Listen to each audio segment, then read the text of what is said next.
வணக்கம். செய்திகளோடு மீண்டும் சந்திக்கிறோம். பொதுச்சட்டங்களை முறைகேடாக பயன்படுத்திய குற்றச்சாட்டுல மஹிந்த தரப்பு கண்டிப்பாக கைது செய்யப்படுவார்கள் என்று கொழும்பு பல்கலைக்கழகத்தினுடைய சிரேஷ்ட விரிவுரையாளர் கணேசமூர்த்தி அவர்கள் நேற்று ஊடகங்களுக்கு கருத்து சொல்கின்ற நேரம் சில விடயங்களை சொல்லியிருப்பார். அதை அவதானிக்கின்ற அந்த தருணத்துல மஹிந்த ராஜபக்ச அரசு ஊழல் செய்து பணத்தை பதுக்கி வைத்திருக்கிறது. அந்த பணத்தை நாட்டுக்குள்ள கொண்டு வருவதற்கு அரசாங்கம் நடவடிக்கை மேற்கொள்வதாக சொல்கின்றார்கள்.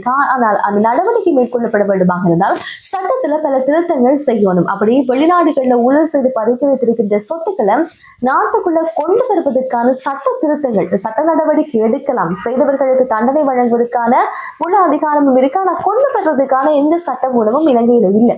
எனவே அது திருத்தம் செய்யப்பட வேண்டிய தேவை இருக்கிறது. அப்படி திருத்தம் செய்யப்பட முடியுமாக இருந்தால் அனுர அரசாங்கத்தால கண்டிப்பாக அந்த விடயம் முடியும் என்று அவர் சுட்டி காட்டியிருக்கிறார். காரணம், ஒரு பெரிய பெரும்பான்மையோடு ஆட்சி அமைத்திருக்கின்ற அரசாங்கத்தினால் நல்ல முறையில சில மாற்றங்களை கொண்டு வர முடியும். எனவே சட்ட திருத்தம் அவர்கள் மூலமாக மிக இலகுவாக செய்ய முடியும் என்பதை அவர் தெளிவுபடுத்தி இருக்கின்றார். இதுல ஒரு சிக்கல், நடைமுறை சிக்கலை அவர் சுட்டிக்காட்டியதும், வளர்ந்த நாடுகளோடு இந்த விடயம் சார்ந்து கருத்துக்களை பரிமாற்றுகின்ற நேரத்தில் தான் அறிந்து கொண்ட விடயம், ஊழல் செய்து பதுக்கி வைத்திருக்கின்ற பணத்தை நாட்டுக்கு கொண்டு வருகின்ற செயற்பாடு, கண்டுபிடிக்கின்ற செயற்பாடு அவ்வளவு இலகுவான ஒரு செயற்பாடு கிடையாது. அதுக்கு நீண்ட காலம் தேவைப்படும். அந்த சொத்தை கண்டுபிடித்து அந்த நாட்டுக்கு கொண்டு வருவதற்கு மிகப்பெரிய பெருமளவான சொத்து, பெருமளவான பணம் என்பது இதுக்கு தேவைப்படும். அது பணத்தை பயன்படுத்த வேண்டிய தேவை இருக்கிறது. எனவே அது விசாரணை செய்யணுமாக இருந்தால் பெருந்தளவான நிதி என்பது கண்டிப்பாக செலவழிக்கப்படும் என்ற விடயத்தை சொல்லியிருக்கிறார். அது அரசாங்கத்துக்கு கண்டிப்பான ஒரு சவாலாக இருக்கும் என்பதாகவும், இதுக்கு மாற்று விடயமாக அவர் சொன்ன விடயம், ராஜபக்ச குடும்பம் ஆட்சிக்கு வருவதற்கு முன்பாக தேர்தலில் போட்டியிடுகிற கண்டிப்பாக அவர்களுடைய சொத்து மதிப்பு என்பதை காட்டியிருப்பார்கள். அந்த சொத்து மதிப்போடும் ஆட்சிக்கு பிற்பட்ட நாட்கள்ல அவர்கள்ட்ட தற்போது இருக்கின்ற சொத்து விவரங்களை திரட்டினாலும் மிக இலகுவாக அவர்கள் அந்த பணத்தை எங்கிருந்து பெற்றார்கள் என்பது கேள்வி எழுப்பக்கூடியதாக இருக்கும். அந்த பணத்தை வச்சுக்கொண்டு எவ்வளவு சொத்து மதிப்பு இருக்கிறது என்று வைத்து இந்த குறுகிய காலத்துல இந்த பணம் எங்கிருந்து வந்தது என்ற கேள்வியை அவர்களுக்கு தொடுக்க முடியும். இதன் மூலமாக ஓரளவுக்கு குற்றச்சாட்டுகளை நிரூபிக்க முடியும் என்பது போல பல விடயங்களை சொல்லியிருக்கிறார். எவ்வாறு இருந்தாலும் அனுர அரசாங்கம் நினைத்தால் கண்டிப்பாக ஊழல் செய்திருக்கின்ற ராஜபக்ச குடும்பத்துக்கு எதிராக சட்ட நடவடிக்கை எடுக்க முடியும் என்பதாக அவருடைய கருத்து இப்போது வெளியாகி இருக்கிறது.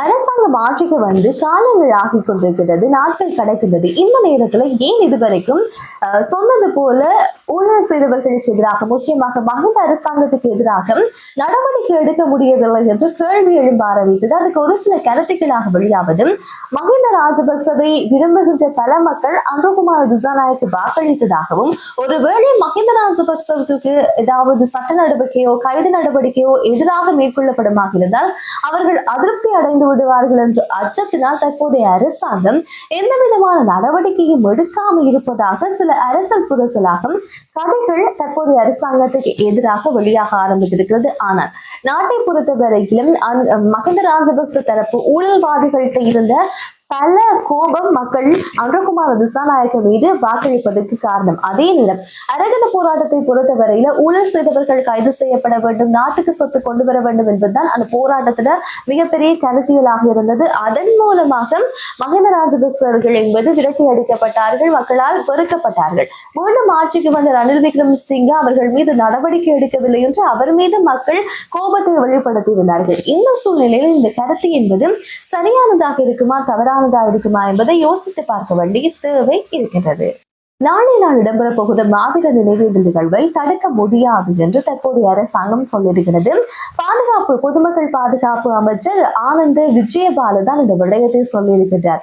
கல்முனை பிரதேசத்துல செய்தியாளர்களை சந்தித்த நேரம் செய்தியாளர்கள் பல கேள்விகளை எழுப்பியிருப்பார்கள். அந்த கேள்விக்கு பதிலாக அவர் சொன்ன விடயம், வடக்கிலேயோ கிழக்கிலேயோ இல்லாட்டி மலையகத்திலேயோ இந்த உயிரிழந்தவர்களை நினைவு கூறுவதற்கான சகல உரிமைகளும் நாட்டு மக்களுக்கு இருக்கு. எனவே அந்த வகையில தமிழ் மக்களும் கண்டிப்பாக அவர்களுடைய இறந்த உறவுகளுக்கு நினைவஞ்சலி செலுத்துவதற்கான சகல உரிமையும் அவர்களுக்கு இருக்கிறது. அதை தடை செய்ய வேண்டிய எந்த விதமான அவசியமும் இல்லை.